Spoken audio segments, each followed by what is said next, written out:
ओम नमः शिवाय। श्री सद्गुरुनाथ महाराज की जय। परम पूज्य गुरुदेवता श्री कलावती माता की जय। जय राधे कृष्ण, जय गोपाल कृष्ण, श्री गुरुदेव दत्त। ओम नमः शिवाय। आजचा अनुभव खूप सुंदर। आसमा शिंदे म्हणून आहेत, त्यांनी हा अनुभव शेअर केलाय। नाव ऐकल्यानंतर सगळ्यांनाच आश्चर्य वाटेल। असाच एक अनुभव लास्ट इयरला पण आलेला होता। हा दुसरा अनुभव आहे अशा प्रकारचा, पण त्यावेळी त्यांनी जो अनुभव शेअर केला त्याच्यामध्ये त्यांच्या घरून खूप विरोध वगैरे ह्या सगळ्या गोष्टी होत्या, त्यांनी सांगितलेलं होतं. पण हा अनुभव खूप वेगळा आहे आणि तुम्हाला खरं सांगू, हा अनुभव ऐकताना माझ्या अंगावर अगदी काटे आले.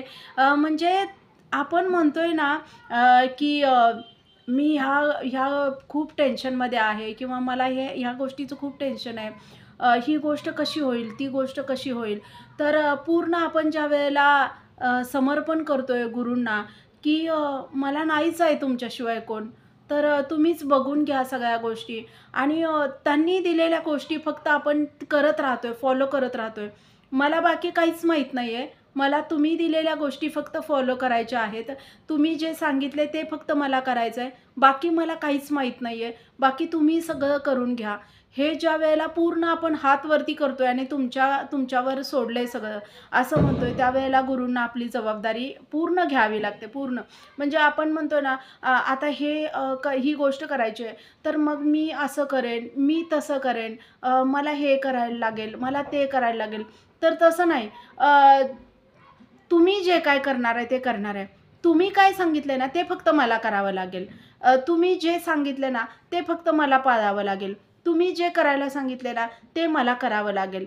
हे जर आपण अशा पद्धतीनं करत गेलो, तर आपण पूर्ण गुरूंना समर्पण केलेलं आहे, असा अर्थ होतोय, असं त्या म्हणत होत्या. मला आश्चर्य वाटलं. म्हणजे एखादी व्यक्ती दुसऱ्या धर्मात जन्माला येत्या आणि त्या आयुष्यभर त्या धर्मात तिनं म्हणजे आयुष्य काढलेलं असते. ते संस्कार, तेच त्याच्या माइंडवर त्याचेच परिणाम सगळे झालेले असतात. त्यांनी जे लहानपणापासून जे शिकवण दिलेली आहे, त्या पद्धतीनं माणूस घडत जातोय आणि मग आयुष्यात अशी एखादी व्यक्ती येते, की ज्याच्यामुळं सगळं आयुष्य बदलून जातंय आणि ते नंतर दुसरं सगळं एक्सेप्ट करणं आणि त्या गोष्टी आणि आपल्या गोष्टी ह्या दोघांचं, म्हणजे आपण म्हणतोय ना, एकत्र त्या दोन्ही गोष्टी सांभाळणं खूप मोठी गोष्ट आहे ही. आणि त्यांनी इतक्या सहजरित्या त्या बोलत होत्या, की त्यांचं जे आहे धर्मातलं आणि आपल्या धर्मातलं, ह्या दोघांचं म्हणजे आपण म्हणतोय ना, एकत्रीकरण करून त्या दोन्ही गोष्टी एकत्र करून आयुष्य जगणं खरंच खूप खूप मोठी टास्क आहे हे. आणि मला आश्चर्य वाटलं त्यांच्याकडं त्यांचं बोलणं ऐकल्यानंतर वगैरे. तर त्या म्हणत होत्या, मी मुस्लिम धर्मात जन्माला आले आणि तुम्हाला सांगू म्हटल्या, वयाच्या 18 वर्षापर्यंत नमाज, आमचे जे धर्मात तत्त्व आहेत त्या पद्धतीनंच माझं जीवन चालू होतं. ज्यावेळेला मी 12वीला गेले म्हणतात, माझं 1 वर्ष गॅप पडलेला होता शिक्षणात. तर 12वीला ज्यावेळेला मी गेले, तर त्यावेळेला एक व्यक्ती माझ्या आयुष्यात अशी आली, की ज्याच्यामुळं माझ्या आयुष्यात आई आल्या. मला ह्या गोष्टी म्हणतात, माझ्या घरी म्हणजे तुम्हाला सांगू, सगळे एज्युकेटेड आहेत म्हणतात. कुणी असं हे नाहीये. सगळे एज्युकेटेड आहेत. कुणी असं हे नाही केलं, की हे दुसऱ्या धर्माचं आहे, हे नाही करायचं. त्यांना आधी काही माहिती नव्हतं. पण एक फ्रेंड आहे, त्यांनी दिलेलं आहे. मी पुस्तकं घरी आणायची आईंची, ती पण पुस्तकं वाचायची. मला कधी कुणीही ऑब्जेक्शन घेतलं नाही म्हणल्या. माझ्या ना वडिलांनी, ना माझ्या आईनं. माझी आई शिक्षिका होती म्हणतात. माझे वडील बँकेमध्ये जॉबला होते आणि माझी आई शिक्षिका होती. आधीपासून एज्युकेटेड फॅमिली होती माझी. भाऊ माझा मोठा इंजिनिअरिंगला ॲडमिशन घेतलेला होता. ज्यावेळेला मी 12वीला होते, त्यांना इंजिनिअरिंगला ॲडमिशन घेतलेलं होतं म्हणतात. घरात असं वातावरण माझं आधीपासून चांगलं होतं. पण तुम्हाला खरं सांगू, कितीही काही असलं, तरी धर्माच्या विरोधात ज्यावेळेला जातंय माणूस, तर त्यावेळेला कुठेतरी मनं हर्ट होतात वगैरे. पण तुम्हाला सांगू, आईंनी इतकी चांगली कृपा केली आणि माझ्या परमेश्वरानं पण इतकी चांगली कृपा केली म्हणतात त्या, की मला ह्या गोष्टींचा म्हणजे सुरुवातीला झाला नातेवाईकांकडून त्रास, पण ह्या गोष्टीतून मला अगदी सहज आईंनी बाहेर काढलं म्हणतात त्या. त्या म्हणत होत्या, ज्यावेळेला मी 12वी गेले, ती व्यक्ती माझ्या आयुष्यात आली. तर त्या व्यक्तीनं माझं आयुष्य बदललं. म्हणजे स्वभाव त्यांचा असा होता म्हणतात, की सगळ्यात मिळून मिसळून राहणं. मग ते कास्ट वगैरे अशा काही गोष्टी नव्हत्या. सगळ्यात मिळून मिसळून राहणं वगैरे. आम्ही जिथं कॉलेजला होतो, तिथं बऱ्याच ज्या होत्या म्हटल्या मुली, तर त्यांनी मला असं हे करून दाखवलेलं होतं, की म्हणजे कास्टमधून कास्ट माझी मुस्लिम असल्यामुळं थोडंसं मला इग्नोर करणं, किंवा मला थोडंसं वेगळं काढणं, असं प्रकार मी अनुभवलेत स्वतः म्हणतात त्या. आणि तर त्यावेळेला मला असं वाटायचं, की अरे, ह्या मुली आपल्याला हे करतायत थोडं. तर मी माझ्याच म्हणजे चुलत बहीण होती म्हणतात, तर माझ्या चुलत बहिणीसोबत मी जास्त हे करायची. पण अचानक असं व्हायला लागलं, की आमच्या दोघांचं बोलणं व्हायला लागलं ते, आणि स्वभाव एकसारखे वाटायला लागले. त्यावेळेला कळलं नाही, की आपल्या कास्ट खूप वेगळ्या आहेत. आपली तत्त्व वेगळी आहेत. आपले धर्म वेगळे आहेत सगळं. पण एकमेकांसोबत म्हणजे दिवस घालवणं किंवा वेळ घालवणं ह्या गोष्टी बऱ्या वाटायला लागल्या. त्यातनं अध्यात्माकडे प्रवास सुरू झाला. का तर माझे जे मिस्टर आहेत म्हणतात त्या, तर त्या पहिल्यापासून आईंच्या मार्गातल्या आहेत. म्हणजे अगदी जन्मापासून. त्यांची आई आधीपासून आईंच्या मार्गातली आहे. वडील नंतर आले. वडील त्यांचे जवळ-जवळ 8 ते 10 वर्षानंतर आईंच्या मार्गात आले. पण आई आधीपासून त्यांच्या जन्माच्या आधीपासून म्हणतात त्या, की आईंच्या मार्गातल्या होत्या त्यांच्या आई. आणि त्यामुळं जन्मापासून आईंचा सहवास मिळालेला होता. त्या पद्धतीनं घरात वातावरण पण होतं. माझे हे जे आहेत, सासरे जे आहेत, ते पण पोलिसमध्ये होते म्हणतात त्या. आणि सासूबाई माझ्या हाउसवाईफच होत्या. पण तुम्हाला सांगू, त्यांनी अशा प्रकारचे संस्कार केलेले होते मुलावर, की म्हणजे मला कधी-कधी वाटतंय माझ्या सासूला आदर्श माता पुरस्कार मिळायला पाहिजे. इतक्या चांगल्या पद्धतीनं त्यांनी तिन्ही मुलांवर संस्कार केलेले. म्हणजे मला एक नणंद आहे म्हणतात त्या, आणि 2 म्हणजे हे दोघं भाऊ आहेत. तर मला आजतागायत कधीही आजतागायत म्हणतात त्या, माझ्या लग्नाला 6.5 वर्ष होत आली, म्हणजे झाली म्हणतात त्या. तर त्या 6.5 वर्षामध्ये मला आजतागायत मी मुस्लिम धर्मातली मुलगी त्यांच्या घरात सून म्हणून आले, अशी कधीही वागणूक मला मिळाली नाही. की इव्हन माझ्या नंदेकडून नाही, माझ्या सासूकडून नाही, बाकीच्यांचा तर प्रश्नच नाही म्हणतात. म्हणजे कधीच नाही म्हणतात. बायकांमध्ये ह्या गोष्टी जरा जास्त असतात. पण ह्या गोष्टी नाहीत माझ्या घरी कधी झाल्या म्हणतात त्या. अ, तुम्हाला सांगू म्हणतात, सुरुवातीला 12वी हे वगैरे असताना मला आईंचं बरंच त्यांनी सांगितलेलं होतं म्हणतात.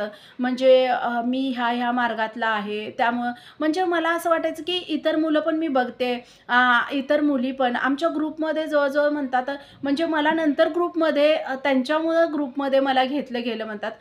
ग्रुप खूप मोठा होता म्हणतात. 13-14 जणांचा ग्रुप होता कॉलेजमध्ये असताना.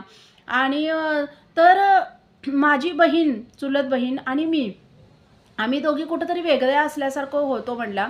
म्हणजे खूप मोठं कॉलेजमध्ये खूप मोठा ग्रुप होता. बरेच जण, पण आम्ही दोघीच राहायचो म्हणला. पण ज्यावेळेला त्यांनी माझ्याशी मैत्री केली वगैरे, तर त्यांच्या ग्रुपमध्ये आम्हाला दोघींना हे केलं जायचं, घेतलं जायचं. ते खरं कुठेतरी खटकत होतं सगळ्यांनाच. ही गोष्ट सगळ्यांनाच खटकत होती म्हणला. पण ज्यावेळेला सगळ्यांना समजायला लागलं, की ह्यांचं काहीतरी वेगळं हे आहे, तर त्यावेळेला बऱ्याच जणांनी म्हणजे त्यांना समजवायचा प्रयत्न केला. "अरे काय आहे? बघून मुस्लिम पोरगी बघितलंस? काय त्यांचं वेगळंच असतंय सगळं, आपलं वेगळं असतंय सगळं." आणि तुम्हाला सांगू म्हणला, मी त्याच ह्याच्यामध्ये वाढलेली होती. तर घरामध्ये मांस वगैरे रोजच्या रोज असं म्हणजे कधी-कधीच नसणं असं असतंय ना, तर तसं असायचं. पण आम्हाला आमच्यात भरपूर ते खाल्लं जायचं वगैरे, ह्या गोष्टी होत्या. आणि ह्यांच्या घरात म्हणजे ह्यांचे बाबा खात होते म्हणले. ह्यांचे बाबा खात होते. आत्ता या 6 वर्षामध्ये बाबांनी सोडलेलं आहे म्हणतात.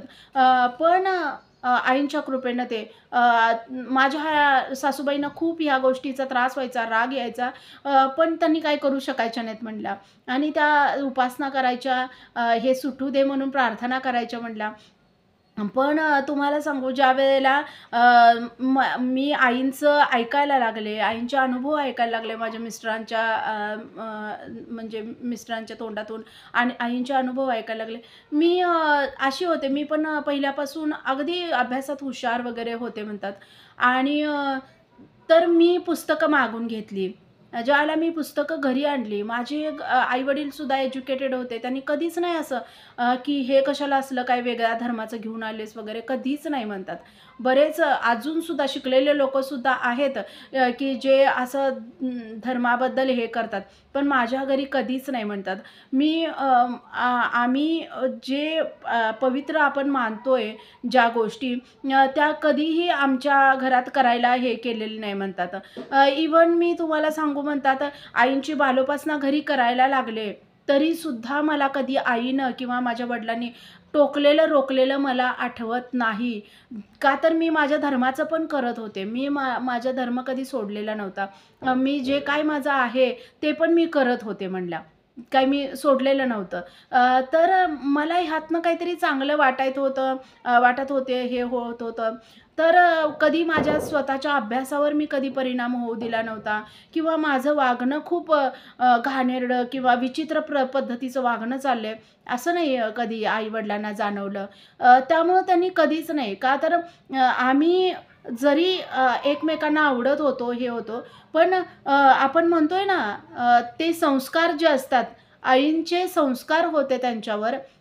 त्यामुळं सगळ्या मर्यादांमध्ये आम्ही राहिलो. हे खूप महत्त्वाची गोष्ट आहे म्हणतात आणि ह्या गोष्टीमुळंच मला जास्तीत जास्त मी त्यांच्या जवळ गेले म्हणतात. म्हणजे आईंना पण मी त्याच्यामुळं जास्तीत जास्त आपण म्हणतोय ना अभ्यास केला आईंचा, की आई काय आहेत नेमकं? काय तर काहीच माहीत नाही. ह्या धर्मातलंच काही माहीत नाही. पण ज्यामुळं की एखादी व्यक्ती आवडते, तर आजकाल बघताय म्हणतात, की कशा प्रवृत्तीची माणसं आहेत. पण त्यांनी तुम्हाला सांगू, हे आवडणं एक मानसिकरित्या आपण म्हणतोय ना, हे आहे हे मला जाणवत होतं आणि मला हे लक्षात यायला लागलं होतं, की इतकी व्यवस्थित आणि इतकी चांगली व्यक्ती आपल्या धर्मात सुद्धा आपल्याला मिळणार नाही. तर हे हे जे संस्कार होते, हे फक्त आईंचे संस्कार होते माझ्या मिस्टरांवर आणि म्हणून मला आईंना जाणून घ्यायचं होतं म्हणतात त्या. आणि म्हणून मी प्रत्येक वेळेला त्यांच्याबद्दल आईशी बोलायचे म्हणतात की असा आहे राजेश, तसा आहे राजेश. हे मी प्रत्येक वेळेला बोलायचे आणि त्यांना पण कुठेतरी जाणवत होतं की ही मुलगी आपली त्याच्यामध्ये इन्व्हॉल्व व्हायला लागल्या का वगैरे. पण आई-वडील सुद्धा ऑब्झर्व्ह करतात, की आपल्या मुलीचं वागणं कुठं काही बदललेलं तर नाहीये ना, थिल्लरपणा तर आलेला नाहीये ना किंवा आपण म्हणतोय ज्यावेळेला अशा गोष्टींमध्ये माणूस हे होतंय, तर त्यावेळेला काहीतरी विचित्र गोष्टी पण माणसांकडून घडायला लागतात. पण तसं नाही. आपण एखाद्या चांगल्या व्यक्तीच्या प्रेमात पडलो किंवा एखाद्या चांगल्या व्यक्तीच्या सहवासात आपण यायला लागलो, तर आपल्यामध्ये जर चांगले पॉझिटिव्ह बदल व्हायला लागले, तर ती व्यक्ती अगदी योग्य असते. त्या म्हणत होत्या हे. ती व्यक्ती आपल्यासाठी अगदी योग्य असते आणि तसे पॉझिटिव्ह बदल माझ्यात व्हायला लागले. का का तर माझं करिअरकडं अगदी चांगल्या रीतीनं लक्ष. आईंची मी पुस्तकं वाचायची. पहिलं पुस्तक मी बोधामृत हे पुस्तक वाचलेलं होतं म्हणतात आणि मला खूप आजही सगळ्यात माझं फेव्हरेट ते आपण त्यांनी म्हटला बुक नाही म्हणायला पाहिजे, ग्रंथ म्हणायला पाहिजे खरं तर. पण ते सगळ्यात महत्त्वाचं आणि सगळ्यात आवडतं माझं ते ग्रंथ आहे म्हणतात आईंचा. आणि तुम्हाला सांगू मी ज्यावेळेला ते पहिल्यांदा बालोपासना वाचली म्हणतात त्यावेळेला खूप मला त्या दिवशी पूर्ण समाधान असं वाटत होतं म्हणतात त्या. असं नाही आहे की आमच्या धर्मात जे सांगितलेलं आहे ते करताना मला कधी समाधान नाही वाटलं, असं नाही. पण त्या व्यक्तीच्या सहवासानं मला जे आईंचे अनुभव सांगितलेले गेलेले होते, स्वतः मी चरित्रामधून आईंना वाचायला सुरुवात केली. पहिल्यांदा मी बोधामृत हे पूर्ण पुस्तक केलं म्हणतात. बोधामृत पूर्ण वाचून झाल्यानंतर मी आईंचं चरित्र जवळ-जवळ 5 वेळा वाचलं म्हणतात. म्हणजे मला पूर्ण जाणून घ्यायचं होतं. मी एकदा वाचलं तर मला पूर्ण कळलेलं नाही आहेत आई काय आहेत. त्याच्यानंतर मी दुसऱ्यांदा परत वाचायला ते सुरुवात केली. अगदी म्हणतात मी माझं जे स्टडी आहे ते झाल्यानंतर वगैरे आणि 12वीला होतो म्हणतात आम्ही. खूप असंच आयुष्य फेल गेलं असतं. जर म्हणजे काहीतरी आम्ही चुकीचं करत असतो. मग ती व्यक्तीच इतकी पवित्र होती. माझे मिस्टर तुम्हाला खरं सांगू आई माझ्या म्हणजे सासूबाई म्हणतात त्या हाउसवाईफ होत्या. त्यांनी बऱ्याच लेडीज असतात, की घरात राहून सुद्धा आपल्या मुलांना संस्कार देऊ शकत नाहीत. पण माझ्या सासूबाईंनी असे संस्कार दिले, माझ्या आई-वडिलांना सुद्धा माझ्यावर इतके चांगले संस्कार करायला मिळाले नाहीत किंवा जमले नाहीत. एवढे चांगले संस्कार माझ्या मिस्टरांवर केलेले होते. अ, मला कधीही त्यांच्या वागण्यात एक विक्षिप्तपणा, एक आपण म्हणतोय ना, की आम्ही जवळ म्हणतात कॉलेज संपेपर्यंत आम्ही एकत्र होतो. पण त्यांच्या वागण्यातनं कधीही कुठलाही कसलाही आपण म्हणतोय ना अ, चरित्र माणसाचं जे पवित्र असतं ते लगेच लक्षात येते. त्यांनी त्याच्यासाठी शब्द वापरला, पण तो मला नाही वापरायचा इथं. तर ती गोष्ट कधीही मला जाणवली नाही म्हणतात त्यांच्या वागण्यातनं. आणि हा जो त्यांचा संस्कार हे जे त्यांचे संस्कार होते ना, ह्या संस्कारानं मला असं वाटलं, की मला नाही धर्म बघायचा. मला या व्यक्तीसाठी मला आईंच्या चरणाजवळ जायचंय आणि ह्या व्यक्तीसाठी ही व्यक्ती इतकी योग्य आहे की मी पण कुठेतरी मागच्या जन्मात काय माहिती काय आहे पण असेन मी हिंदूच तर मला मला हेच हे करायचं आहे आणि आई-वडिलांनी पण थोडंसं जरी गैर असतं काहीतरी तर ते आई-वडिलांच्या सुद्धा माझ्या लक्षात आलं असतं आणि त्यांनी मला थांबवलं असतं. पण त्यांना ओळखत होतं आपली मुलगी काही वाईट करत नाहीये. जे करते म्हणजे एखाद्या व्यक्तीच्या संगतीत आहे, पण ती व्यक्ती योग्य आहे, हे त्यांनी सुद्धा ओळखलेलं होतं म्हणतात. त्यामुळे त्यांनी कधी आणि हे सगळे आईंचे संस्कार म्हणतात. आम्ही पूर्ण ग्रॅज्युएशन कंप्लीट केलं म्हणतात. म्हणजे माझ्या मिस्टरांनी त्याच्यानंतर इंजिनिअरिंगला ॲडमिशन घेतलं. माझं माझं पूर्ण वेगळं झालं. मी फक्त बी-एस-सी केली म्हणतात. मला काही माझ्या वडिलांनी वगैरे नाही इंजिनिअरिंगला का तर माझा भाऊ इंजिनिअरिंगला होता. तर त्याचा खर्च होता. तर मला नाही इंजिनिअरिंगला त्यांना घालता आलं. का तर त्या सगळ्या ह्याच्यामध्ये त्यांना बसवायचं होतं. का तर त्याच वेळेला घरात दवाखाने वगैरे चालू होते आजीचे वगैरे. त्याच्यानंतर आईचा पण माझ्या दवाखाना निघालेला होता आणि मी बघत होते म्हणल्या माझ्या वडिलांची परिस्थिती. तर दोघांची इंजिनिअरिंगचा हे वगैरे नव्हतं म्हणल्या, जमणार नव्हतं वडिलांना. हे मी स्वतः बघत होते म्हणल्या. तेव्हा मी नाही हे केलं. मी बी-एस-सीला ॲडमिशन घेतलं. भीती कुठेतरी मनात यायची, की आता आपल्या दोघांचे रस्ते पण वेगवेगळे झालेले आहेत. तर कधी मला ते विसरतील का? पण कधीही असं झालं नाही का तर ते आईंचे संस्कार होते म्हणल्या. त्यांच्यावर ते संस्कार होते, की एखाद्या व्यक्तीशी प्रामाणिक आहे तर प्रामाणिक राहायचं आणि कुठेतरी म्हणजे काहीतरी मागची माझी पण पुण्याई असेल माझ्या आई-वडिलांची, माझ्यात पण ते संस्कार होते की प्रामाणिकपणा हा गुण माझ्यातही तेवढाच होता. त्यामुळं मी कधीही इकडं-तिकडं आणि हे जाणवत होतं माझ्या आई-वडिलांनी कधीही मला स्थळ काढलं नाही म्हणतात. कधीच नाही. त्यांनी कधीच मला असं म्हटलं नाही, की तुला आता लग्न करायचं आहे, तुला आता स्थळं बघितली पाहिजेत आणि ही सगळी आईंची कृपा. का तर मी 12वी पूर्ण म्हणतात माझं जे आमच्या धर्माचं जे आहे ते करतच होते. पण मी आईंचं सुद्धा करत होते म्हणल्या. मी आईंचं चरित्र वाचन 5 वेळा म्हणतात मी माझ्याकडनं आईंचं चरित्र वाचन झालेलं होतं. बोधामृत पुस्तक मी 2 वेळा वाचलेलं होतं. आणि हीच काय ती सेवा होती. म्हणजे काय मी सेवा म्हणून असं नाही, मला आईंना जाणून घ्यायचं होतं आणि त्यांच्यासोबत मी नामस्मरणसुद्धा करत होते म्हणल्या. म्हणजे आम्ही कधी गेलो तर मंदिरमध्ये वगैरे मी गेलेले आहे म्हणतात. खरं त्यावेळेला माहिती नव्हतं. आम्ही वेगवेगळं जायचो म्हणल्या. जाताना कधी आम्ही एकत्र जायचो नाही. म्हणजे वेगवेगळं जायचो. तिथपर्यंत मंदिरपर्यंत एकत्र जायचो आणि तिथून वेगवेगळं जायचो. येताना सुद्धा बाहेर वेगवेगळं पडायचो. बऱ्याच जणांना माहिती पडलेलं होतं, की हे एकत्र येतात, पण वेगवेगळं येतात मंदिरमध्ये. पण ही गोष्ट होत होती म्हणल्या. आणि मी तिथं जे नामस्मरण करायची, भजनाच्या आधी नामस्मरण मंदिरात जे चालतंय ते नामस्मरण करायची.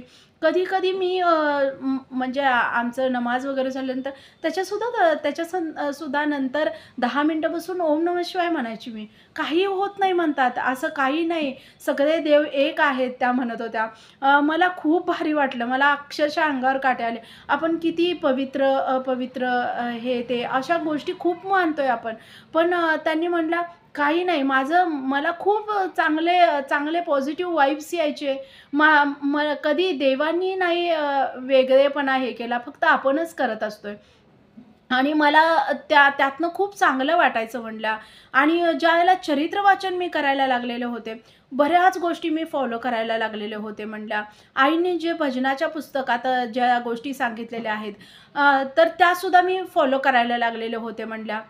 कधीही म्हणजे माझा जो मी पार्टनर निवडलेला होता, तोच इतका म्हणजे चांगला होता, की तो मला सगळ्या चांगल्याच गोष्टी शिकवायचा आणि त्यामुळं मी सगळ्या चांगल्याच गोष्टी शिकत गेले.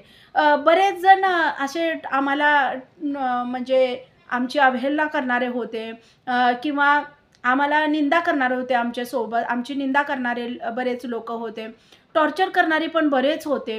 आम्ही शिकताना म्हणा, वगैरे बरेच होते टॉर्चर करणारे वगैरे.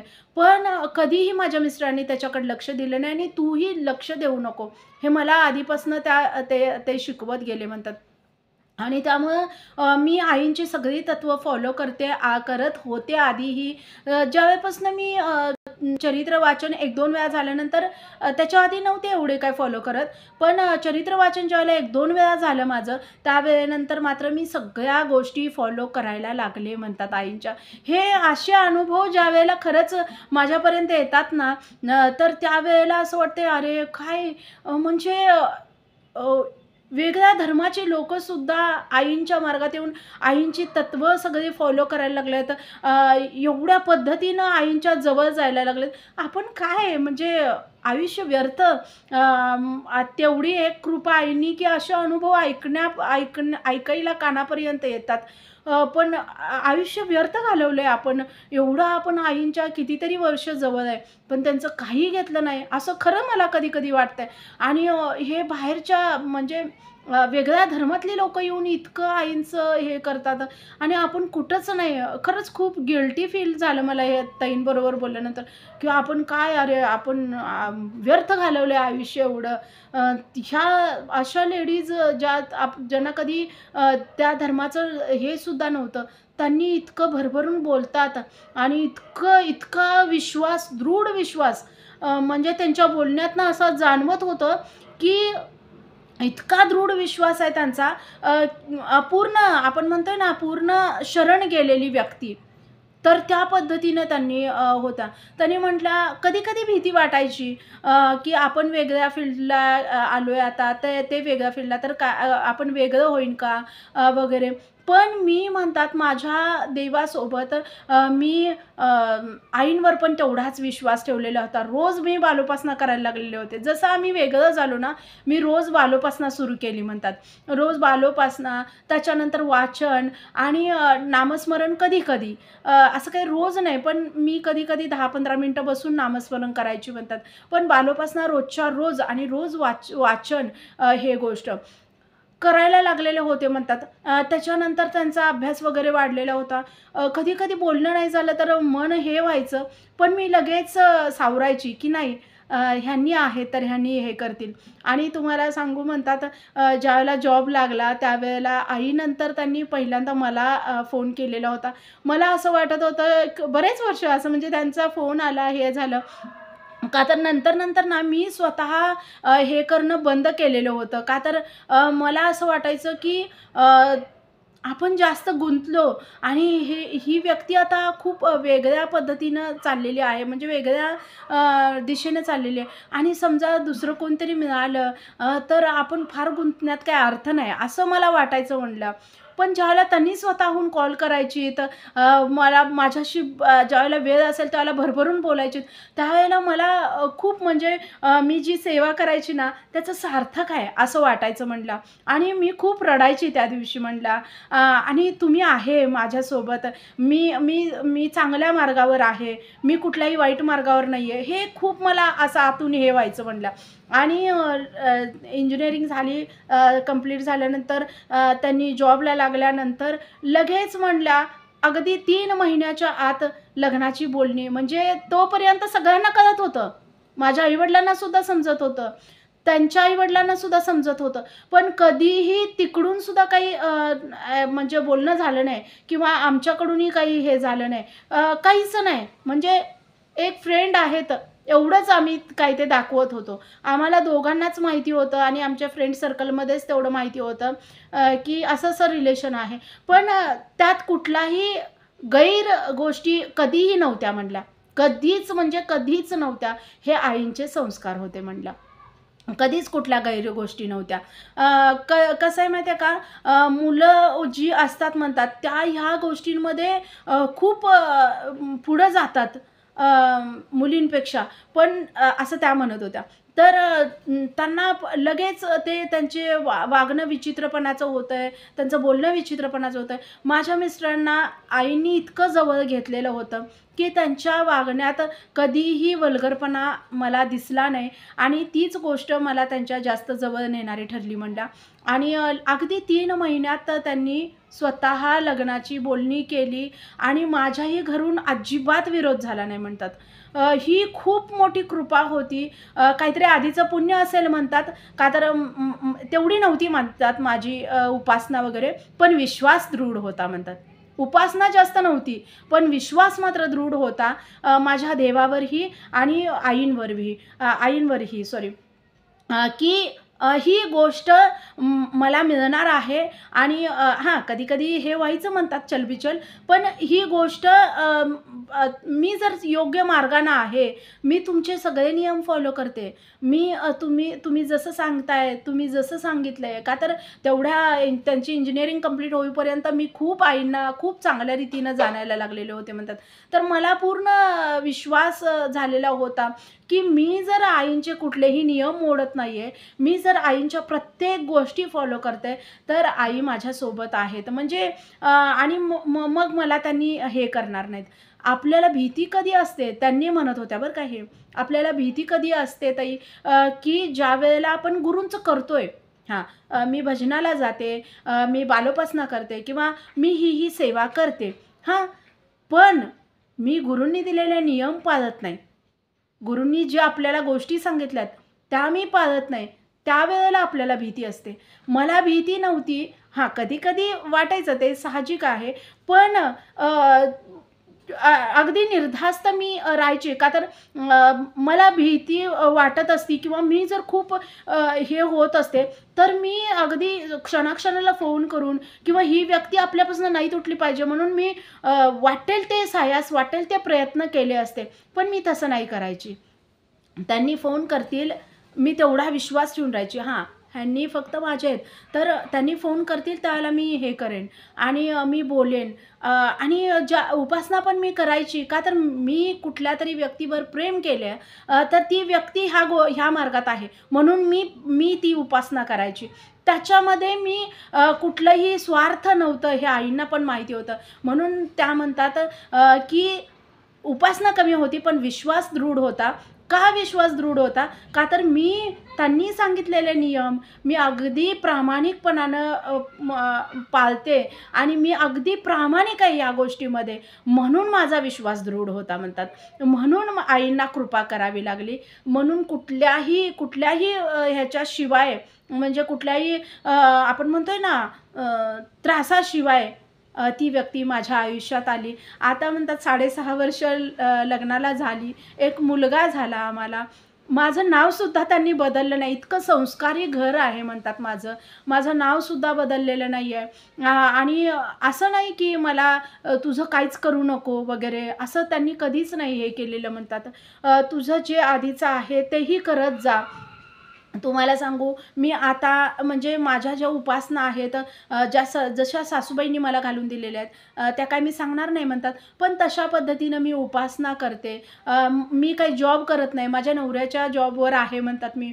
पण तुम्हाला सांगू, ह्या घरात आल्यापासून म्हणजे पूर्ण धर्मच बदलला गेला माझा. तर ह्या नवीन ह्याच्यामध्ये मी इतकी इतकी समाधानी आहे म्हणतात, की मला असं कधी नाही वाटत की माझं पूर्ण सगळं वेगळं झालं वगैरे. का तर आई-वडिलांनी पण तसं कधी हे नाही केलं आणि ह्या घरात पण माझं कुठलंही त्या घरातलं जे धर्माचं जे होतं, ते इथं बंद करायला लावलं असं कधीही नाही झालं. त्यामुळे त्याही गोष्टी माझ्या चालूच आहेत म्हणतात. माझ्या धर्म कुठलाही वाईट शिकवत नाही म्हणतात. शिकवणारे हे मधले लोकं असतात, की ह्या धर्मात असं. मग ते ती ती ती विक्षिप्त लोकं असतात असं त्या म्हणत होत्या. पण कुठलाही धर्म वेगळं काही शिकवत नाही. रस्ता तोच असतो पर्यंत जाणारा. फक्त मार्ग वेगवेगळे असतात. कुणी ह्या रस्त्यानं जाते, कुणी त्या रस्त्यानं जाते. तर माझ्या आयुष्यात दोन्हीही मार्ग आहेत. मग मला इकडून जरी गेलं तरी मला तिथंच सोपंच पडणार आहे. इकडूनही गेलं तरी मला 2 मार्ग माहिती आहे तेवढे ते म्हणतात. पण ते दोन्ही मार्ग मी एकत्र करून मी संसार चालवायला लागले म्हणतात. खूप छान नंतरसुद्धा आयुष्य खूप छान म्हणजे खूप आयुष्यात काहीतरी मोठे-मोठे ट्विस्ट आले असं काही झालं नाही म्हणतात. का तर विश्वास दृढ होता आणि नियम मी आईंचे फॉलो केले. ह्या 2च गोष्टींवर. आईंचे नियम फॉलो केले. आईंचे कुठलेही नियम मी मोडले नाहीत, ना माझ्या देवाचे नियम मोडले नाहीत. हां, एक होतं जे मांसाहार वगैरे ज्या गोष्टी होत्या, त्या मात्र माझ्या सुटल्या म्हणतात. म्हणजे माझं लग्नापर्यंत मी खात होते म्हटल्यावर मला ते जमायचंच नाही म्हटलं. नाहीच व्हायचंच नाही. का तर समोर घरात व्हायचं आणि मग मी खायची म्हटलं आता काय मला ते व्हायचंच नाही. पण म्हणतात लग्न झाल्यानंतर आज तागायत 6.5 वर्षामध्ये मी कधीही मांसाहार केलेला नाही. माझ्या घरीसुद्धा मी गेले तर माझ्या आई वगैरे माझ्यासाठी ते बनवत नाही म्हणतात. आणि मी अगदी पूर्ण म्हणजे पूर्ण शाकाहारी मी बनलेले आहे आणि आज जो माझा मुलगा आहे म्हणतात 2.5 वर्षाचा माझा मुलगा आहे. पूर्ण आईंच्या मार्गात आम्ही त्याला दोन्ही पद्धतीचं हे शिकवतोय. माझ्या सासू-सासऱ्यांनी माझं नावसुद्धा बदललं नाही. अस्मा माझं नाव जसं होतं तसंच माझं ठेवलेलं आहे. कधी कुणी नातेवाईक वगैरे असं नावं ठेवतात, हे करतात. पण सासूबाई माझ्या अगदी म्हणजे म्हणतात त्या एवढे शिकलेल्या सुद्धा नाहीत. पण त्यांनी कधी लक्ष देत नाहीत म्हणतात त्या गोष्टीकडं आणि ही खूप मोठी मागची पुण्याई असेल आणि ह्या जन्मात गुरूंचे नियम फॉलो केले आणि विश्वास दृढ ठेवला. उपासना कमी होती पण आता ती वाढलेली आहे म्हणतात. तर पण त्यावेळेला अगदी उपासना कमी होती. तेवढी लायकी नव्हती. पण विश्वास दृढ आणि नियम सगळे त्यांचे फॉलो केले. त्यामुळे आईंनी लवकर कृपा केली असं ताई म्हणत होत्या. तर असे छान-छान अनुभव सगळ्यांना येऊ देत. व्हिडिओ आवडला तर लाईक, शेअर आणि सबस्क्राईब. श्री सद्गुरुनाथ महाराज की जय. परमपूज्य गुरुदेवता श्री कलावती माता की जय. जय राधे कृष्ण, जय गोपाल कृष्ण. श्री गुरुदेव दत्त. ओम नमः शिवाय.